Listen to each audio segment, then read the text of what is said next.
আসসালামু আলাইকুম। আজকে ছোট্ট একটা টিপস নিয়ে আপনাদের সামনে হাজির হয়ে গিয়েছি। সেটা হলো সুই সম্পর্কে। অনেকেই বুঝে উঠতে পারেন না যে কত নম্বর সুই ব্যবহার করতে হবে। সাধারণত আমরা যে ড্রেসগুলো ব্যবহার করে থাকি, যে থ্রি পিসগুলো পরে থাকি, তার জন্য 17 বা 18 নম্বর সুই হইলেই যথেষ্ট। আর যেগুলো গেঞ্জি কাপড় সেগুলোর জন্য 10 থেকে 11-12 সুই হলে ভালো হয়। আর যেগুলো একটু মোটা কাপড়, যেমন লাইক দ্যাট আপনার জিন্সের প্যান্ট অথবা জিন্সের ব্যাগ, থলে ব্যাগ, এগুলোর জন্য কিন্তু একটু বড় সাইজের, অর্থাৎ 20 বা 21 নম্বর। অনেক আপুদেরই কমপ্লেন থাকে সেলাই করার পরে সুতা হয় লুজ হয়ে যায়, না হলে সেলাইটা ঠিক মতো পড়ে না। এটার কারণ কিন্তু আপনার কাপড়টা যখন একটু মোটা হবে তখন অবশ্যই সুতা লুজ করতে হবে। এইখানে নাম্বার আপনাকে বাড়িয়ে দিতে হবে, আর যদি কাপড় পাতলা থাকে তখন নাম্বার কমিয়ে দিতে হবে।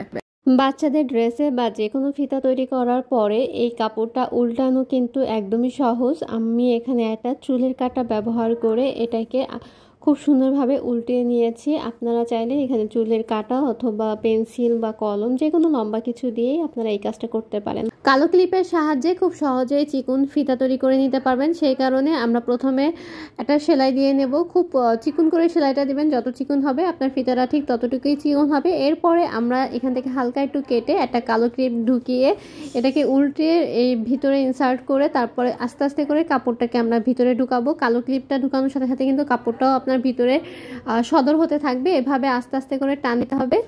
এই কাজটা খুব ধীরে করতে হবে। করার পর দেখবেন খুব সুন্দর একটা চিকন ফিতা তৈরি হয়ে যাবে। ধন্যবাদ সবাইকে। যে কোনো ড্রেসে টার্সেল লাগানোর জন্য চেষ্টা করবেন হাত সুইটা ব্যবহার করতে। আমি প্রথমে টার্সেলটা ভিতরে ইনসার্ট করে তারপরে হাত সুই দিয়ে আগে সুন্দর করে গিট্টু দিয়ে দিবেন, যাতে বিষয়টা বেশি সিকিউর হয়। এরপরে আপনারা সুতাটা আস্তে আস্তে করে রোলিং করে ঘোরাতে থাকবেন। এটা পেঁচাতে পেঁচাতে আপনার ঠিক যতটুকু মনে হবে যে এটা পেঁচানো আপনার জন্য পারফেক্ট মনে হয়েছে, ততটুকু পেঁচানো হয়ে গেলে তারপর আরও একটা গিট্টু দিয়ে সুতাটা কেটে ফেলবেন। এই মেশিনে যখন সেলাই ঠিক মতো বসবে না তখন বুঝতে হবে আপনার সুতাটা হয় টাইট হয়ে গেছে, নাইলে লুজ হয়ে গিয়েছে। তখন এইটা একটু চেঞ্জ করে দেখবেন, অনেক সময় এইটা করলে ঠিক হয়ে যায়।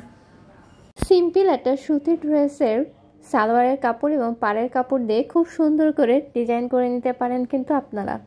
তো আমি এখানে পাড়ের কাপড়টাকে মিডল বরাবর একটা সেলাই দিয়ে তারপর এটাকে উল্টিয়ে দুই সাইড থেকে খুব সুন্দর করে সেলাই করে নিব।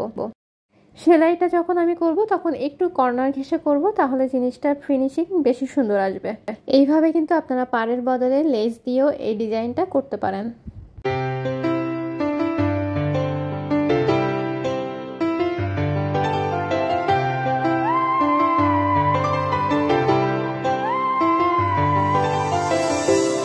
Nikiteseka unacheka, nikicheka unateseka. Nikiteseka unacheka, nikicheka unateseka. Dunia